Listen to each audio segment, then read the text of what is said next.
Hello, good morning students.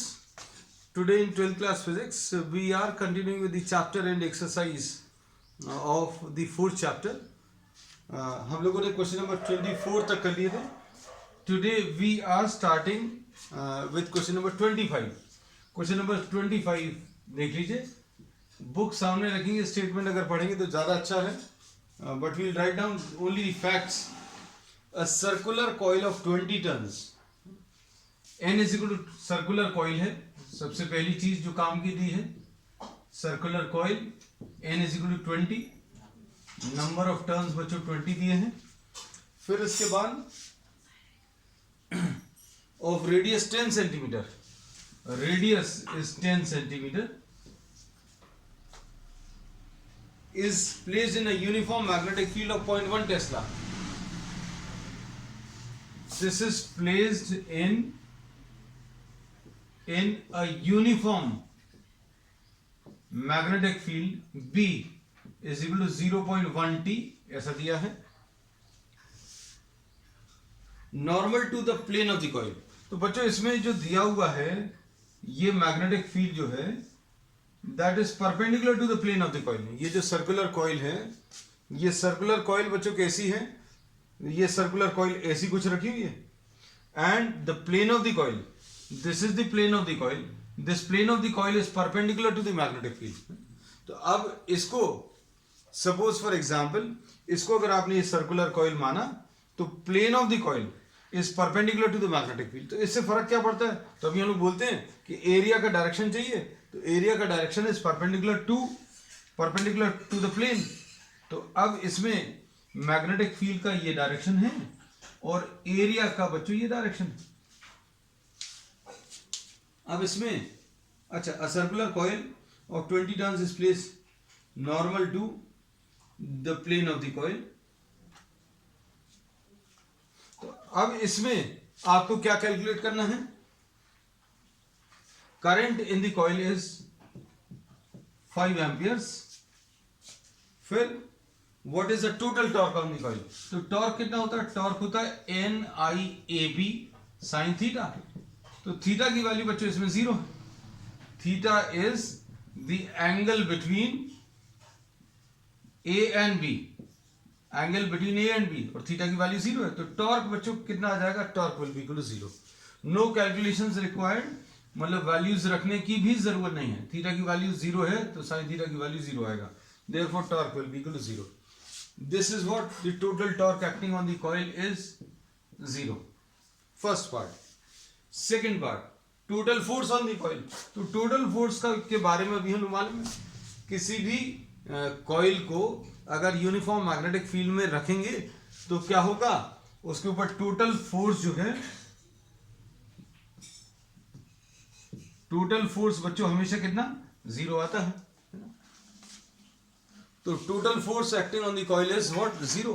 Torque एक आता है और टॉर्क की वैल्यू, अब ये फोर्स 0 क्यों आता है? रीजन क्या है? ये अभी हम लोगों ने रेक्टेंगुलर कॉइल में एक्सप्लेन किया था. रेक्टेंगुलर कॉइल में क्या एक्सप्लेन किया था कि अगर कोई रेक्टेंगुलर कॉइल को आप किसी यूनिफॉर्म मैग्नेटिक फील्ड में रखेंगे तो इसके ऊपर जो फोर्सेस आते हैं वो इक्वल एंड अपोजिट आते हैं. लेकिन इनमें से दो फोर्सेस के जो डायरेक्शंस हैं वो इक्वल एंड अपोजिट होने के साथ साथ लाइन ऑफ एक्शन उनका सेम नहीं आता, इसलिए टॉर्क आता है. तो नेट फोर्स बच्चों हमेशा 0 होता है. Total force acting on the coil is always 0. अब इसके बाद टोटल फोर्स पूछ लिया. Average force on each electron in the coil due to the magnetic field.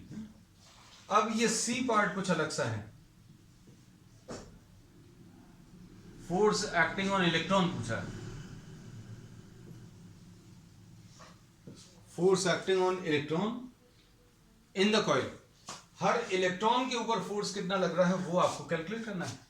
Force acting on each electron, ये अगर आपको बताना तो force acting on each electron will be equal to QVB.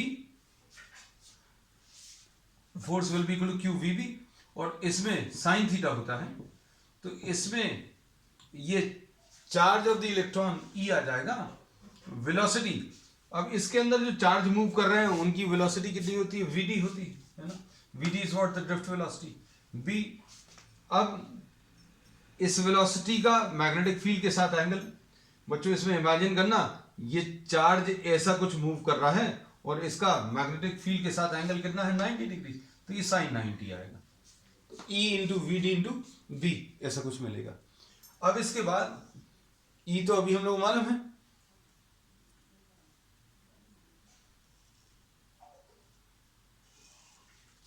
इसमें E वी डी की value I upon N E A into B into 1, तो इसमें E और E कैंसिल हो जाएगा, I B upon N A, है ना, ये यूज होगा। तो force acting on each electron, इससे अभी हम लोग कैलकुलेट कर सकते हैं। अब इसमें क्या क्या चीज दिया हुआ है बच्चों, देखो एरिया ऑफ क्रॉस सेक्शन दिया हुआ है, मैग्नेटिक फील्ड, करंट, करंट कितना है 5 into 0.1 divided by N, N की वैल्यू बच्चों कितनी है 10 to the power of 29, area कितना है, एरिया इसमें 10 टू द पावर ऑफ -5, बस इसको सॉल्व कर लो। इसको सॉल्व करने पर ये कितना आ जाएगा 5 के टर्म्स में ही आंसर आएगा, 5 into 10 to the power of -29 and +5 and -1, तो ये सॉल्व करने पर कितना आ जाएगा -29 -1 -30 +5 तो -25, तो आंसर इसका 5 into 10 to the power of -25 newtons. So this will be the answer. चलो नेक्स्ट, इसके बाद क्वेश्चन नंबर 26 देख लो। क्वेश्चन नंबर 26 में क्या क्या दिया हुआ है, just read the statement of the problem.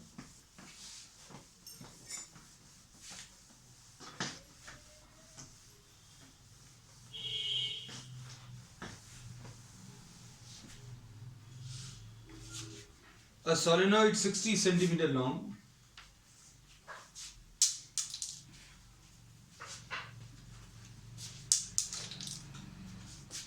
question number 26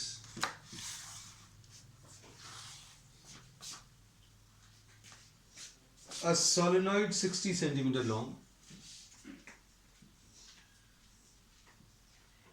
इसकी लेंथ 60 सेंटीमीटर है, ठीक, रेडियस 4 सेंटीमीटर, रेडियस 4 सेंटीमीटर, ठीक, दिस इज द रेडियस। फिर इसके बाद क्या दिया है, has 3 layers of 200, this has 3 layers of windings of 300 turns each, 3 layers हैं 300 टर्न्स की। A 2 centimeter long wire lies inside the solenoid near the center, normal to its axis, है ना बच्चों। यहां कहीं पर एक वायर है, ये वायर 2 सेंटीमीटर लॉन्ग है,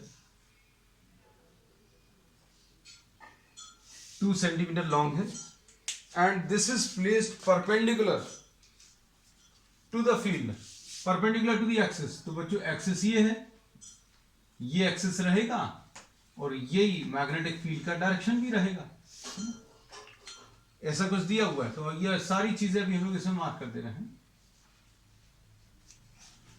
अब इसके बाद क्या दिया है,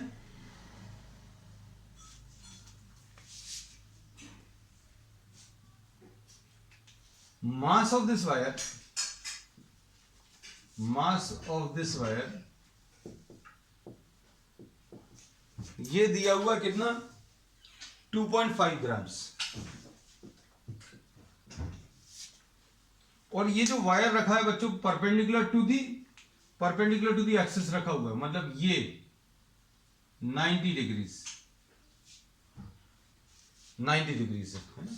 अब इसके बाद the wire is connected through 2 leads parallel to the axis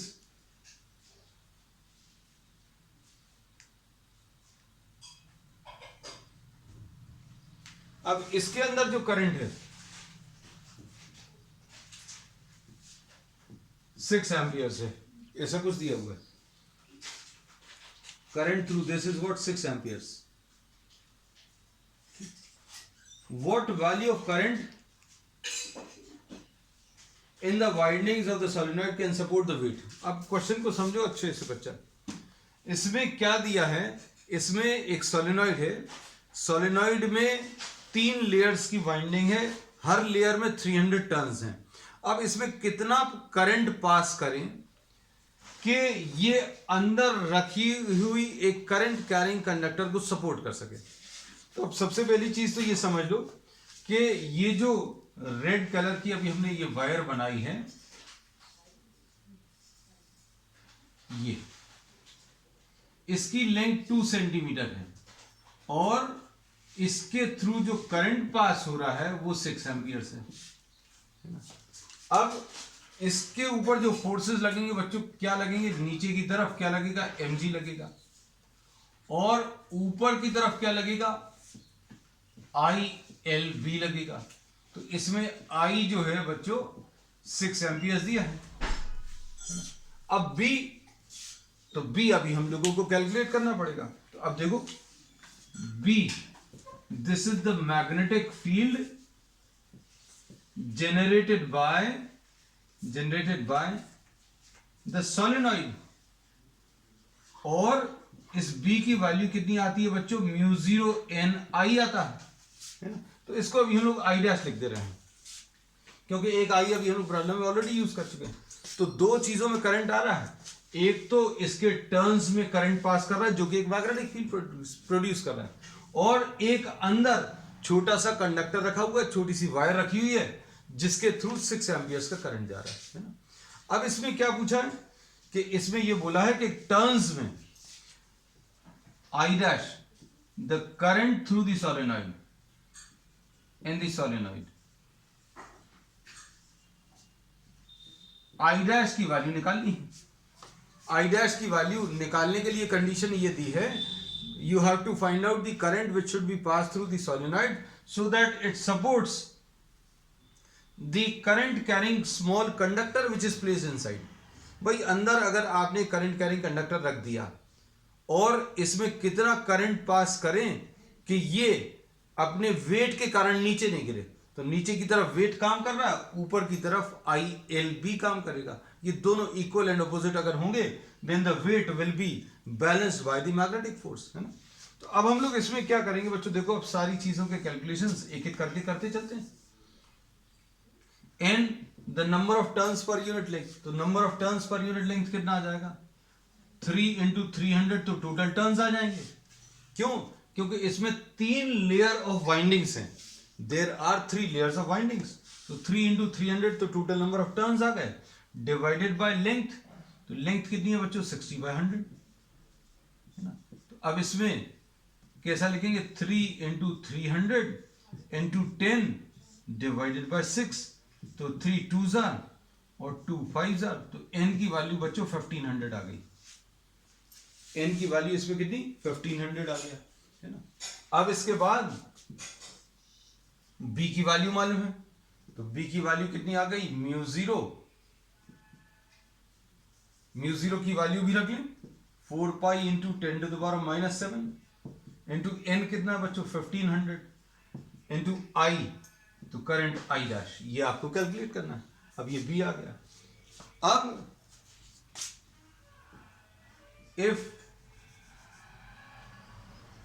if the wire placed inside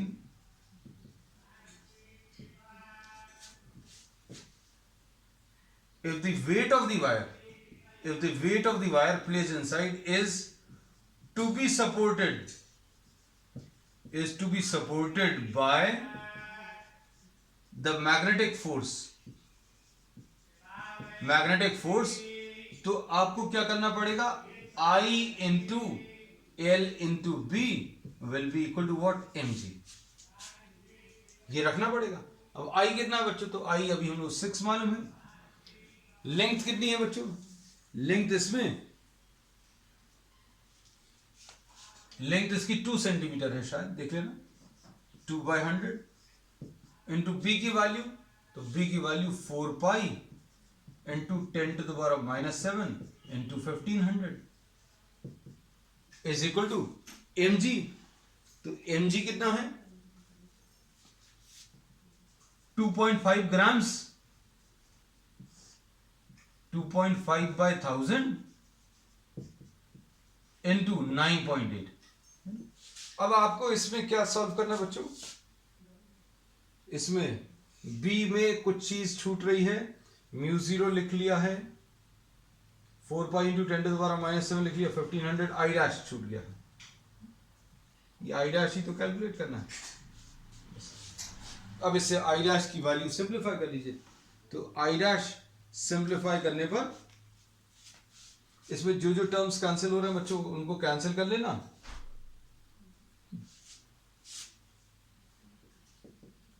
I dash will be equal to 2.5 into 9.8 into ये 100, ये कैंसिल हो जाएगा, 2 जीरोस, ठीक है, और 2.5 इंटू 9.8 और तो कुछ नहीं आएगा, अपॉन 6 इंटू 2 इंटू 4 पाई, 6 into 2 into 4 pi into 10⁻⁻7 into कितना 1500। तो यह आ जाएगा 2.5 इंटू 9.8 इंटू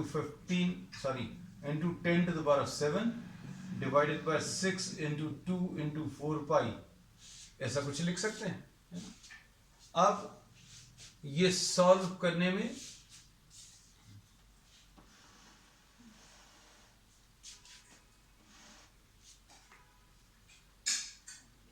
लेंथ अभी हम लोगों ने कितनी ली थी बच्चों? लेंथ 2/100 ये ले लिया, आई 6 एम्पियर्स ले लिया, बी की वैल्यू 4 पाई इंटू 10⁻⁻7 आ गया, ठीक, इंटू 1500 आ गया, इंटू आई डैश है ना, ये 1500 इंटू 1500, हाँ ये छूट गया। अब इसमें कुछ टर्म्स अगर कैंसिल हो रहे हो तो कैंसिल कर दो। कौन से वाले टर्म्स कैंसिल हो जाएंगे? एक तो ये 10⁻5 आ जाएगा, 10⁻5 लिख लिया, है ना, और ये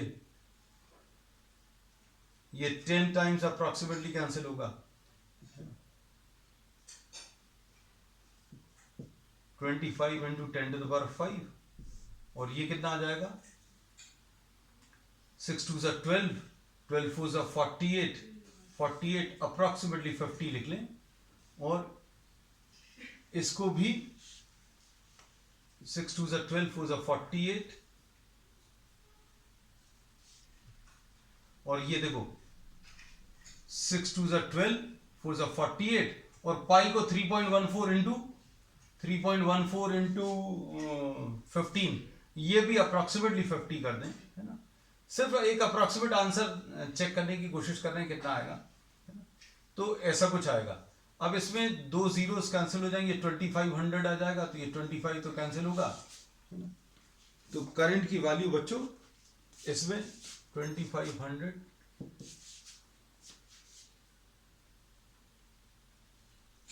ये अप्रोक्सीमेटली 100 एम्पियर्स, है ना। तो इसका एग्जैक्ट आंसर बच्चों सॉल्व करने पर 108.3 एम्पियर्स, ये एग्जैक्ट आंसर, है ना। अब इसमें मेन जो कॉन्सेप्ट है बच्चों वो देखना, वो क्या कि आपको एक करंट कैरिंग स्मॉल एलिमेंट किसी सोलेनॉइड में रखा हुआ है, और उसका जो वेट है उसको बैलेंस करने के लिए मैग्नेटिक फोर्स, और ये मैग्नेटिक फोर्स कौन जनरेट कर रहा है? ये सोलेनॉइड जनरेट कर रहा है ना। तो किस किस चीज को आपने बैलेंस किया है वो सारी चीजें अभी हम आपको लिख दें एक बार फिर से। mg will be balanced by ILB, mg will be equal to I into L into B, B की वैल्यू कितनी है? μ0 n I डैश। अब इसमें सारी चीजें आपको मालूम है, m मालूम है कितना है 2.5/1000 इनटू जी, जी कितना है बच्चों 9.8 है, ठीक है, और आई कितना है ये 6 एम्पियर्स है, लेंथ कितनी है 2/100 है, म्यू जीरो कितना है 4 पाई इंटू 10⁻⁻7 और एन कितना है 1500 है और ये आई डैश है, तो आई डैश को सॉल्व करना है। तो बहुत बड़े बड़े से कैलकुलेशन दिख रहे थे, अभी हमने सम अप करके छोटा सा बना दिया 108 amperes approximately. Question number 27, this was what question number 26। अब इसके बाद क्वेश्चन नंबर 27 में देखो, ये अब आखिरी के दोनों क्वेश्चंस बच्चों बहुत इजी हैं, क्योंकि ये conversion of galvanometer into ammeter and voltmeter इस पर बेस्ड है, तो इसमें simple formula application. Question number 27 देखो, a galvanometer coil has a resistance of 12 ohms,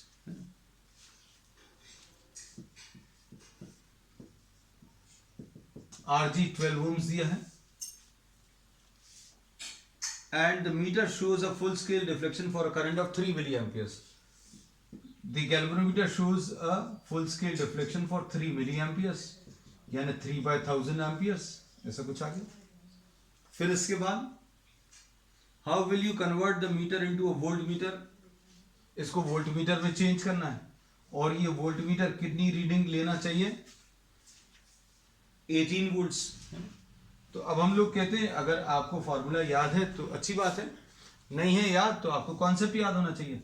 बच्चों ये V वोल्टेज मेजर करने के लिए आपने ये गैल्वेनोमीटर लगाया, और गैल्वेनोमीटर को वोल्टमीटर में कनेक्ट करने के लिए क्या करते हैं, आप एक वेरी लार्ज रेजिस्टेंस सीरीज में कनेक्ट करते हैं, इसमें से करंट IG जाएगा और फिर किरचॉफ्स लॉ अप्लाई कर दो, IG इंटू ये रेजिस्टेंस कितना आ जाएगा RG प्लस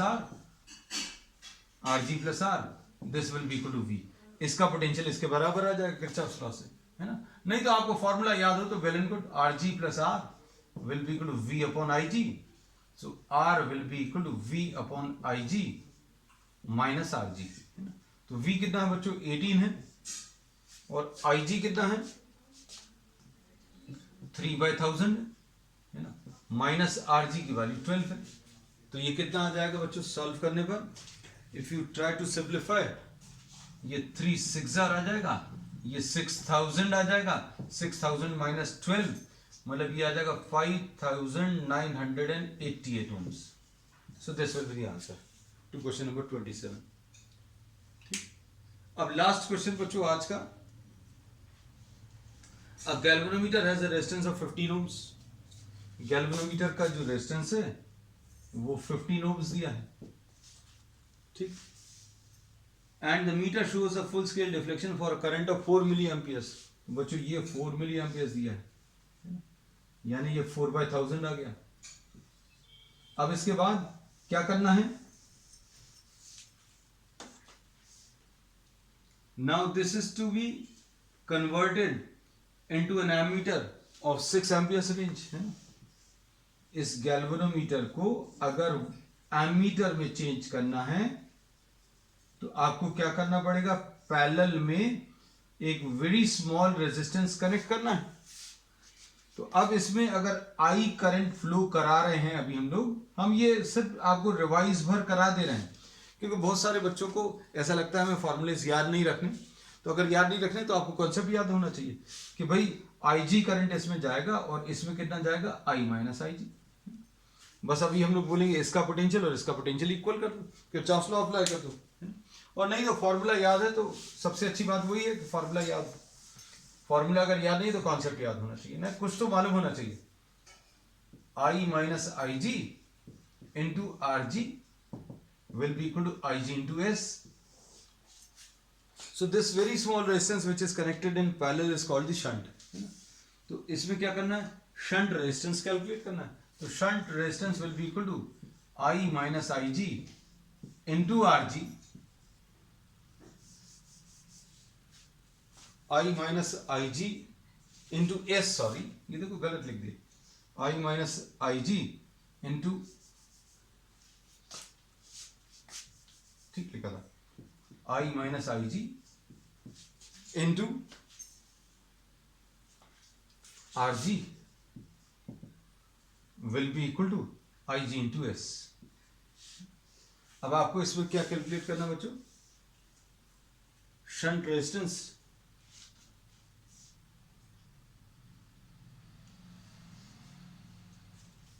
ये करंट गलत मार्क कर लिया, इसके थ्रू IG जाएगा, इसके थ्रू I माइनस IG है ना. गैल्वेनोमीटर में जो करंट पास होता है उसको अभी हम लोग IG मार्क करते हैं. This is IG and this will be I minus IG. तो I minus IG into S will be equal to IG into G RG. अब इसके बाद S की वैल्यू कितनी आ जाएगी? IG into RG. क्योंकि गैल्वेनोमीटर का जो करंट है वो बच्चों IG ही मार्क करते हैं हमेशा. ये देखो इधर गलती से ऐसा ले लिया था. I minus IG. अब IG कितना है? 4/1000 इंटू RG कितना है? 15 है. अब I माइनस IG, तो I कितना है? I प्रॉब्लम में दिया हुआ है कितना? 6 एम्पियर्स. ये कितना आ जाएगा? 6 माइनस IG 4/1000 है ना. तो बच्चों इसमें ट्रिक ये है कि आप 6 में से इतना छोटा सा नंबर अगर माइनस करोगे तो it will not make much of a difference. तो अगर आपको कैलकुलेशंस आसान करने तो 4/1000 इंटू 15 डिवाइडेड बाय 6 ऐसा ले लो. तो ये कितना आ जाएगा? 3 2s और 3 5s. तो ये कितना आ जाएगा? ये सॉल्व करने पर बच्चों कितना? 10 डिवाइडेड बाय 1000 यानी 10 मिली ओम्स कह सकते हैं.